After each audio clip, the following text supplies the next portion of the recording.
किव येते आडात नाही तिथं पोहऱ्यात कुठं येणार आहे. 95-96 राष्ट्रीय योजना चालू झाली. 2012-13 दुसरी सुप्रमा झाली. जर दुसरी सुधारित प्रशासकीय मान्यता जर घेताय तुम्ही तर वापल्यावरती एवढं प्रेम होतं. 745 मतांनी रिवर्स असणारा माणूस मी त्या ठिकाणी गेलतो काम करायला. 745 मतं या डोंगरेंनी सांगितलेल्या उमेदवारांनी जास्त दिलेले आहेत मला, माझ्यापेक्षा ज्यादा. त्या ठिकाणी मी सांगितलं जर 745 मतांनी मी रिवर्स असताना तुमच्या गावाला 16 कोटी रुपयाचा निधी दिलाय म्हटलं मी. त्यांचा एक रस्ता 9 कोटी रुपयाचा दिलेला आहे. इतर रस्ते भरपूर दिलेत. जर 16-17 कोटी तुम्हाला दिलेत, त्यांना दिल्यानंतर तुमच्यासाठी त्यांनी काय केलं म्हटलं. म्हणजे तुमचं लय प्रेम होतं तर 12-13 तुमचं गाव काय त्यात घातलं नाही, वापलं का घातलं नाही, देवडी का घातलं नाही, तुम्ही सांगा. अहो 2004 पासून एक कॅनल चालू झाल्यानंतर मी आमदार होईपर्यंत रेल्वेचा ब्रिज झाला नव्हता, माहिती आहे तुम्हाला. 24 तासाच्या आत रेल्वेची नोटीस काढली आणि त्या ब्रिजचं काम पूर्ण झालं. तुम्ही बघा 14 किलोमीटर कुठेतरी आहे बघा, 14 किलोमीटर तुमचा कॅनल जातो त्या ठिकाणी. त्यावेळेस तुम्ही कुठे गेला होता? बटन दाबाच्या टायमिंगला वाजत गाजत सडी घेऊन आलता त्या ठिकाणी तुम्ही की आम्ही काम केलं. नक्की तुम्ही काय केलं? टीका करण्यासाठी भरपूर येतात टीका करायला. त्या ठिकाणी सांगितलं ही योजना फसवी आहे, ही योजना बंद झाली, योजनेला मंजुरीच नाही. मी त्या वापळे आणि दिवडीमध्ये GRच काढून त्यांना देऊन टाकला. ही बघा 14 ऑक्टोबर 2024 GR, याच्यामध्ये प्रशासकीय मान्यता 722 कोटीची आहे.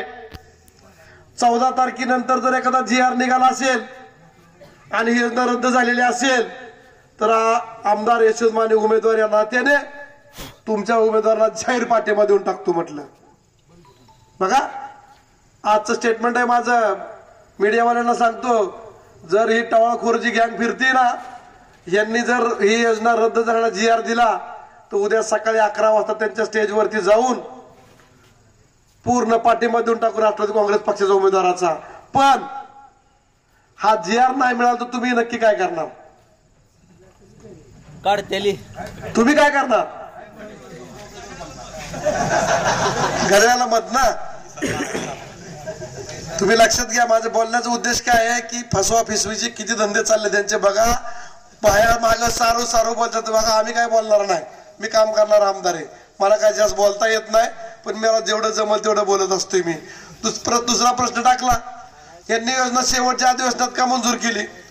अरे बाळा, तू राज्याचा प्रवक्ता आहे, एक जिल्हा परिषद बांधकामचा 5 वर्ष सभापती होता, त्यांच्या बापाने 45 वर्ष नेतृत्व केलंय. अधिवेशनामध्ये योजना मंजूर होत नाही, ती कॅबिनेट मध्ये मंजूर होती, बरोबर आहे. शेवटच्या कॅबिनेट मध्ये आपली योजना मंजूर झाली, शेवटच्या अधिवेशनामध्ये नाही.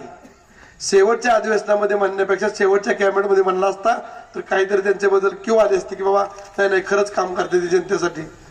त्याला कारण आहे. शेवटच्या तुम्हाला विश्लेषण देतो, शेवटच्या कॅबिनेट मध्ये काय गेलं.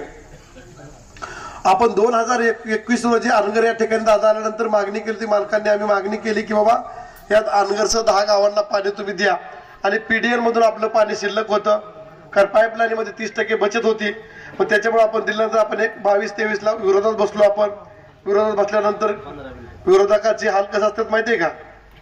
एखाद्या ग्रामपंचायत मध्ये 7 सदस्य असलं, 4 एकीकडे 3 एकीकडे असलं का नाही, तर तिघाचं जे हाल असतात ना ते विरोधातल्या आमदार हाल असतात बघा, ध्यानात ठेवा. सरपंच म्हणजे मुख्यमंत्री, 15 वित्त आयोग असो 17 वित्त आयोग असो, त्याच्या वार्डात काम, विरोधकाच्या वार्डात बोर सुद्धा नाही. अशी आमची 1 वर्ष परिस्थिती चालती.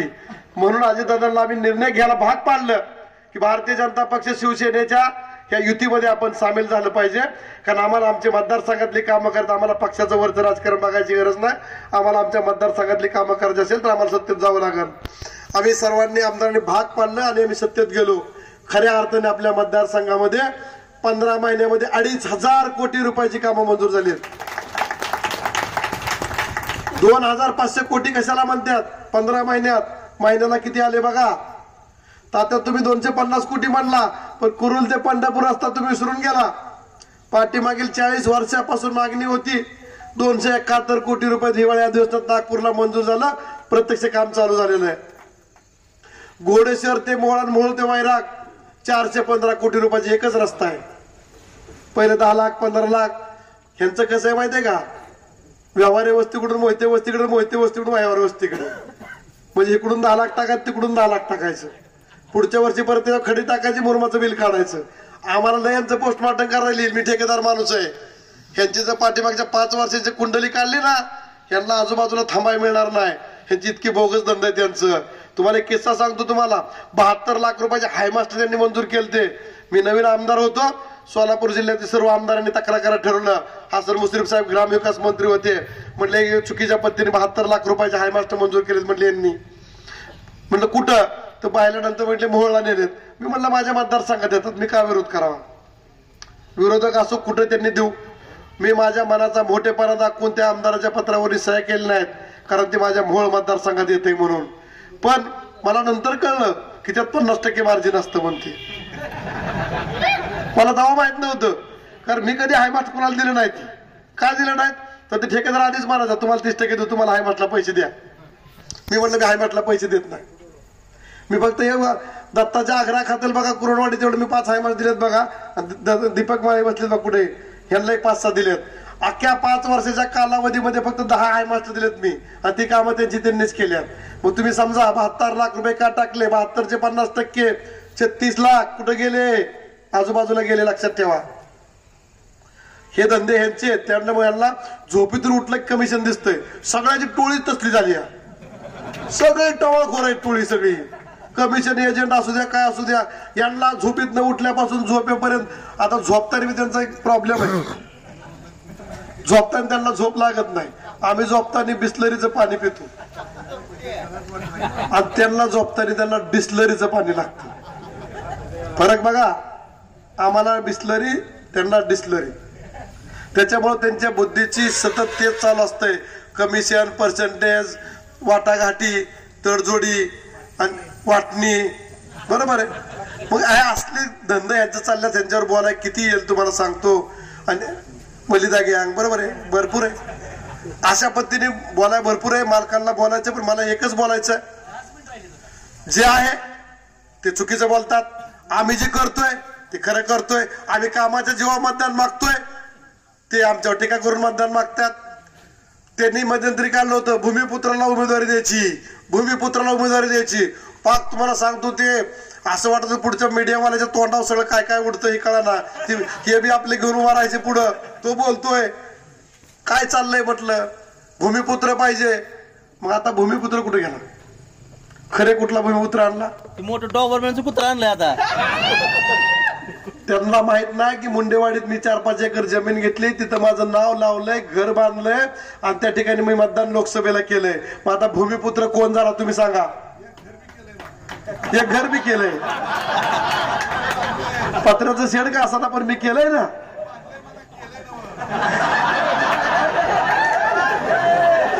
पण तुम्ही मला सांगा, आता ह्यांनी शपथ घेतली होती की भूमिपुत्राला उमेदवारी देऊ.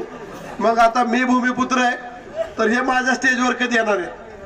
माझा प्रचार करा, त्यांनी आलं पाहिजे भूमिपुत्राचा. अरे मिनिटाला तुमची चलिंद्र बिघडणारी माणसं तुम्ही काय राजन पाटलावरती आणि यशोद माने त्यांच्या परिवाराची टीका करता. तुमची ती अवकात नाही, तुमची दानत नाही तुमच्याकडे. अरे एखाद्या आमदारांनी 3,500 कोटी रुपयाचा निधी जर मंजूर केला म्हटलं ना, तुम्ही विरोधक असले तुम्ही शालट मारला पाहिजे. खरंच माझ्या आमदारांनी एवढी कामं मंजूर केली. लगेच 3,500 म्हटलं, त्याला किती टक्के मिळाले. मदन पाटील, राजाभाऊ, तुम्ही सर्व आष्टीवाले आहेत. 16-17 कोटी रुपयाची कामं दिली, किती टक्के तुम्ही दिलं मला. ठेकेदार का इथंच आहे, तुम्ही सांगा किती टक्के दिले. अरे मला टक्क्याची गरज नाही, आईबापांनी करून ठेवलेलं आहे, तेवढं खात सटलं तर चालतंय माझं, आणि त्यांची गरज नाही मला त्या गोष्टीची. पण दुसरा विषय, आमदारांनी 200 एकर जमीन घेतली. कुठली 200 एकर घेता, कोणाची घेता. 5 एकर जमीन घेतली मी. माझ्या कुटुंबात 35 माणसं आहेत, एका दारात नाच जातात. हे 3 भाऊ आहेत, 3 मजल्यावर 3 राहतात. बघा, संस्कार लागतात. माझ्या 35 कुटुंबात एकत्र राहणारी माणसाला मी 200 एकर नाही, मी 400 एकर घेऊ शकेल, पण मी घेतलेलं नाही. मी मुंडेवाड्या ठिकाणी माझा 37 एकर सातबारा एका कुटुंबाचा पूर्ण टॅक्स भरून घेतलेले. तुझ्यासारखे हप्ते घेऊन नाही. आमच्या बारामतीची मुलगी, पाटील मुलगी होती, ढासा रडत होती. या उमेश पाटलाने, उमेश पाटलाच्या भावाने माझे पैसे उडवले म्हणले. 30 लाख रुपये माझे दिले नाहीत म्हणले. मीडियावरती आली पोरगी ती का त्या बाईंना आम्ही नाही बोलू शकलो असतो त्या लेडीजला आम्ही नसतं आणलं मीडिया समोर उलट आम्ही सांगितलं बाई तिचं पैसे द्यायला हवा म्हणून तुम्ही का एक महिलेचा सारा घेऊन तुम्ही अख्ख्या तालुक्यात फिरवा सुरू करायला लागला तुम्ही तिची अडचण तिच्यापाशी तिचा तमाशा मांडल्यासारखा तुम्ही मांडलाय हा तुमच्या स्वार्थासाठी तुम्ही काय काय उद्योग करायला लागलाय मग तुमचं उद्योग जर काढलं तर तुम्हाला नरखेड नाही महाराष्ट्रात राहायची जागा पुरणार नाही दोनच विषय राहतील एक राज्य सोडावं लागेल नाही तर आत्महत्या करावं लागेल ध्यानात ठेवा त्यांचा उद्योग मला माहिती आहेत मी बी बारामतीचाच आहे लक्षात ठेवा म्हणावं आमच्या बी काय गोष्टी तुझ्या कारण तुला अध्यक्षपद आम्ही बारामतीतनं दिलं होतं ते अध्यक्षपद असताना तू काय काय कुठं नाही केलेत माहिती आहे आणि दुसऱ्या महिलेवरती बोलताना आपल्या बी घरात महिला ती विसरू नये एखाद्या महिलेची इज्जत काढणं एखाद्याची इज्जत पाटील परिवाराची काढणं तर तुझ्या घरात महिला नाहीत तुझ्या घरात पुरुष नाहीत तुम्ही बी ह्याच पद्धतीने वागता तुमच्या घरात एखादी महिला आली तर तिला तुम्ही वागणूक देणार का तुमच्या घरी नातेवाईक कोण येत नाहीत काय तुमची बुद्धीची पातळी काय तुमचं विचार आहे तुमचं अशाने ही जनता तुम्हाला सांग त्यांची जागा त्यांना दाखवून देणार आहे मला बोलायची सवय नाही पण असं मी तिकट कधी बोलत नाही पण यांची पातळी एवढी घसरायला लागली ह्यांची जागा ह्यांना दाखवावी लागेल नाहीतर तुम्हाला सांगतो 20 तारखेपर्यंत ह्यांना अगोदर मोळ सोडून जावं लागेल अशी परिस्थिती तयार करून देऊ यांची एवढंच मी सांगतो आणि यांना 20 तारखेला गळ्याची नसवरील आपण बटन दाबा 3 नंबरला माझं नाव माने यशवंत विठ्ठल आहे आणि आष्टी मधून गेल्या वर्षीपेक्षा जास्तीत जास्त मतदान द्या कारण आता आपल्यावर महायुती आहे महायुती म्हणजे भाजप आहे शिवसेना आहे भारतीय जनता पक्षात सर्व नेते मंडळी स्टेजवरती आहेत समोर आहेत तेव्हा सर्वांनी प्रामाणिक हा मी आपले सचिनराव सुनील चव्हाण आहेत बघा भारतीय जनता पक्ष अध्यक्ष मी त्यांना सांगितलं तिथे झाल्या अध्यक्ष भारतीय जनता पक्षातील प्रामाणिक इमानदार माणसाला सांगा माझ्याकडे याला मी कामं करून देतो तात्पुरती पळपुटे भाजपवाली माझ्याकडे लावायची नाहीत आम्हाला विरोध करायसाठी आलेले मग मी मदत करणार नाही आणि पहिल्या दिवसापासून 5 वर्षे भाजप जरी असेल विरोधात तरी मी सर्वांची कामं करत होतो आपल्याला पाटील साहेबांनी सांगितलेलं आहे जास्त बोलणार नाही बस झालं मला भरपूर येतंय जर त्यांनी जेव्हा पुढे भारतराव काय स्टेटमेंट दिलं तर या माझ्याकडे परत बाईट घ्यायला एवढंच तुम्हाला सांगतो आणि मी थांबतो